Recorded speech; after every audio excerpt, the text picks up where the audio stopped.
What's up, guys? Welcome back to my channel. My name is Emma if you're new here, and I love to talk about all things Peloton, cycling, and fitness, so be sure to subscribe if you haven't already. I post every single Sunday. Welcome back to my channel after Vlogmas. It was a ton of fun, but I'm excited to get right back into more Peloton fitness focused videos. So today I thought it'd be cool to kind of talk about my 2021 Peloton year in review, and then also like what my fitness goals are for the upcoming year. I put my data into Pelotrend. I'll link the website down below. I'm a big fan of this website. You can compare certain rides to each other, see a lot of data that way, see your FTP test that way. And then they also give you a bunch of fun facts about your Peloton workouts in general. So what I did is I didn't want my Peloton data from 2020, which is when I started riding the Peloton. I only wanted 2021. So you go to the normal Peloton website and then you go to your profile and workouts, and you can download your workouts into a CSV, like an Excel file. And then I went into that file and just deleted all the workouts that were not 2021 and then put it into Pelotrend. If you just put everything in, you'll just get everything that you've ever done. So it depends what you want, but I wanted only 2021. And then I just saw what data it would give me. I didn't really compare like certain rides to other rides, but the first thing that I noticed is I only took one FTP test for the whole year, which is definitely not recommended. I think you're supposed to retake that like every 6 to 8 weeks. So definitely a resolution of mine for next year to take the FTP test more frequently. I actually don't feel like my FTP test is that inaccurate, but it might be. I took it over 6 months ago, so I should probably retake it again and see what my score is now. I just really don't like taking the FTP test, so I keep pushing it off. But this is the year I'm going to be better about it. So putting my data into Peloton first made me realize that. And then the second thing I noticed was that I haven't PR'd in 3 to 4 months, which I'm not really surprised with that information because ever since I've been doing strength, my cardio has definitely suffered and I haven't been getting outputs nearly as high as I used to be able to. And I'm totally fine with that. I realize that that's like the consequence of doing strength training before you get on the bike. And I'm still very happy with my strength training, but I haven't PR'd in a couple of months, which is fine. I'm not that big on like really going for the PR, but I thought that it was interesting. And then you can also see all of your current PRs for all the different lengths. So for 10 minutes, I had a 114 output with a average of 190 watts. For 15 minutes, I had 162 total output with 180 watts. For 20 minute, which is my FTP test, I had 244 output with 204 watt average. And then 30 minutes, I have 329 output with 183 average. 45 minutes, I have 482 output with 178 average. 60 minute, I have 617 output with 171 average. And 90 minute, which I actually did just set a couple of days ago, is an 807 output with 149 average. And I think that it's kind of interesting to look at the average outputs because after 20 minutes, which obviously the 20-minute class is a little different than the other outputs I have because the 20-minute class is like go as physically hard as possible for the 20 minutes, while all the other classes have like warm-ups and cool downs built into them. And for the most part, I do follow the class. Like I will go over the suggested resistance, but I typically try to follow the class and like take recovery when they say to take recovery. So I see after the 20 minutes that my average output starts going down, which makes sense because the longer the ride, the less like long you can sustain that high output.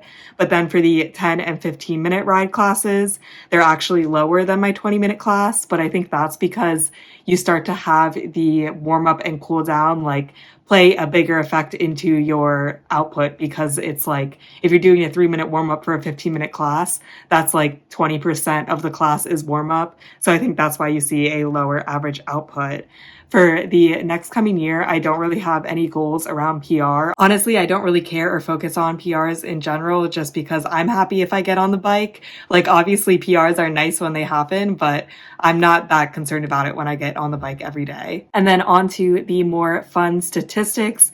It says that I have cycled 2,269 miles this year, but the problem with that is for about half the year, I was still riding on my Echelon. I moved to LA and thankfully my boyfriend has a real Peloton, so I started riding on that. I love the Echelon, have no issues with it, but it didn't record the mileage to Peloton. So I'd estimate my total mileage is probably closer to around 4,500 miles, which I'm very happy and impressed with. Like, no complaints there. That's a super cool milestone. I'd love to hit like 5,000 miles this year, but again, we'll see. I'm not like totally committed to that. And then I'm also going to be in Hawaii starting next week for an entire month. So obviously I won't have any miles during that. So that could also affect my total mileage goal, but we'll see how the year goes. For my top 3 instructors, I had 202 rides with Ben because I do his cool down rides a lot. So that makes sense. 67 with Jess King and 36 with Bradley Rose, which I thought was also interesting because I just did a video about ranking the instructors and my top 3 instructors were Ben, Jess, and Bradley. So it does reflect in the classes that I take, which is like nice to see. And the total amount of calories that Peloton says I burned was 136,276. And that seems like a lot. I do think in general Peloton overestimates calorie burning, but that's still a lot of calories, and it does show I work out a lot, and it's like cool to see that number at the end of the year. Peloton also told me that I had 16 PRs with Ben. I honestly wonder how many of those PRs are cool down PRs though, because like every once in a while my cool down will go up by like 1 kilojoule and then I'll PR again. 3 with Matt Wilpers and 3 with Jess.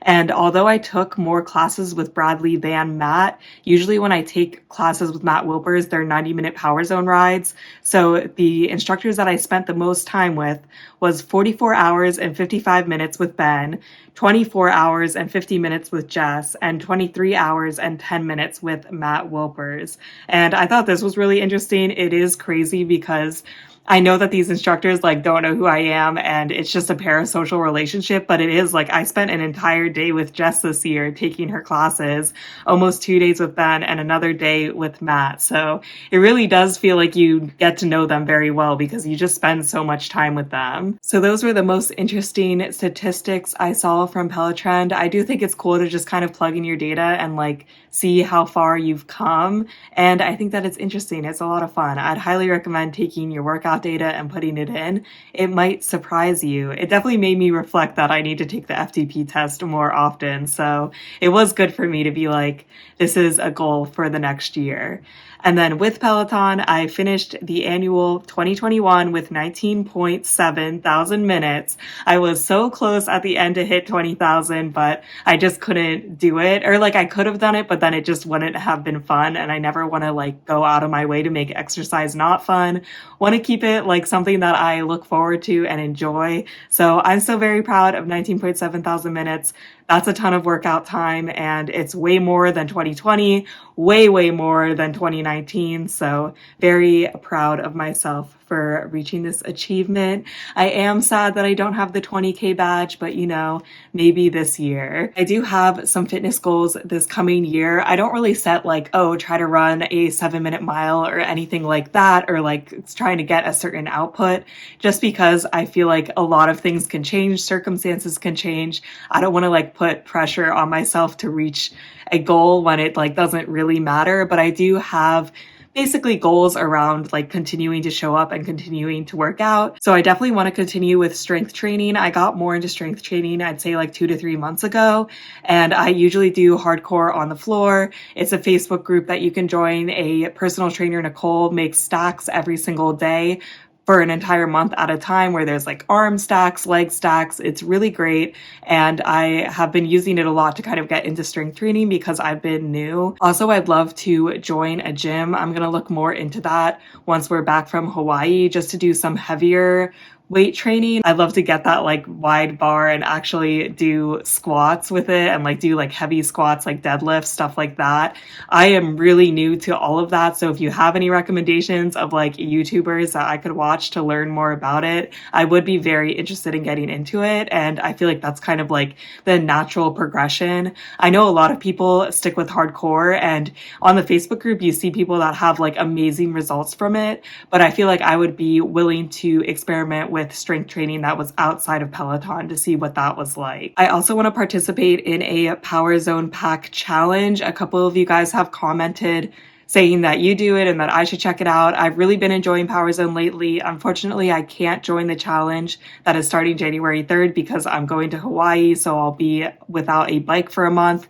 But then once I come back, I think there's like 4 challenges a year. So I'd love to do like a spring or summer challenge just to see if I liked it, to try to challenge myself. I feel like I like things that are more gamified. Probably a big reason why I enjoy Peloton in general. So I think that that would just be a cool thing to like try out and see how I like it. I also want to participate in 3 races, like actual races where you show up and do whatever. I'm not going to like say, oh, I want to do all running or I want to do all cycling. This past year, I ran a half marathon at Long Beach. And then I also did the Donut Derby, which is a cycling race with my dad back in Pennsylvania. So I think that I kind of want to do both of those races again. We'll see. Like, I don't really know what's in the cards for later this year. So we'll have to see what happens, but I'd be willing to do both of those. And then maybe a different half marathon or a different kind of race. I have been looking into like sprint triathlons, which are shorter triathlons, because I'm not in enough shape to actually do a triathlon, but like something that was shorter. I think I could do like a swim, bike, run segment. We'll see how that goes. Ideally, at some point in my life, I would love to run a marathon, but I think realistically, like this year is not the year yet. I need to still build up my strength, do a couple more half marathons. I feel like when I ran my half marathon last year, I did train for it, but not super seriously. Like my training was basically just running a couple half marathons before the actual half marathon to know I could do it.